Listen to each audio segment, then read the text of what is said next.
Josué 28, verset 31.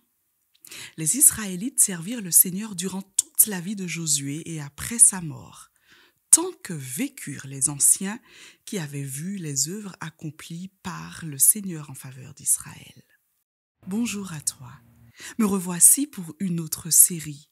Cette fois-ci, je te propose de parcourir le livre des Juges afin d'en tirer des leçons matinales.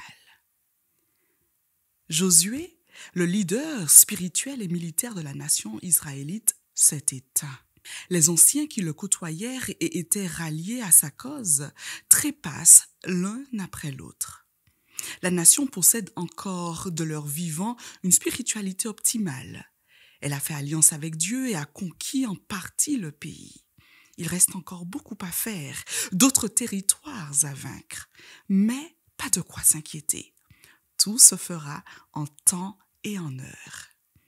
Mais ne voilà-t-il pas que les derniers leaders ont tous disparu? Ce qui attire mon attention dans ce passage, c'est que tant que vivaient ces anciens, les Israélites servaient le Seigneur. C'est très bien, mais et après? Qu'advient-il après leur départ? La fin du livre de Josué laisse présager un basculement dans le mauvais sens.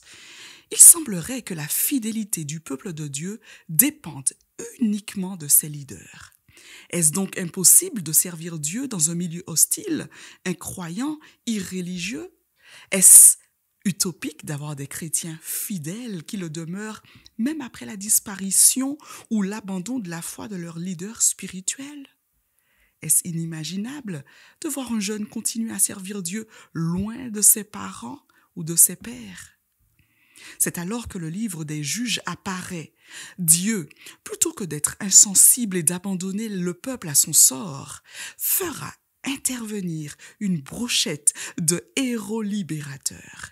Ces juges, remplis d'un souffle divin, délivreront l'un à la suite de l'autre Israël de ses ennemis. Ils le feront chacun à sa manière, avec ses atouts propres, compréhensions et limites. Mais la question demeure. Si tout mon système de valeurs s'effondre tout autour de moi, vais-je rester fidèle à mes croyances, à ma foi? Si tous les référents spirituels que je connais viennent à manquer à l'appel, jusqu'à quel point serai-je loyal à mon Dieu?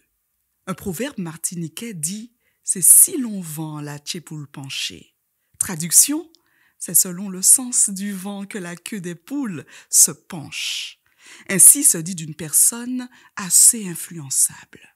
Alors, dis-moi, jusqu'à quel point es-tu influençable? Mon conseil du jour, enracine-toi en Dieu et non en l'humain, car la Bible dit « Malheur à l'homme qui se confie en l'homme ». Sois béni.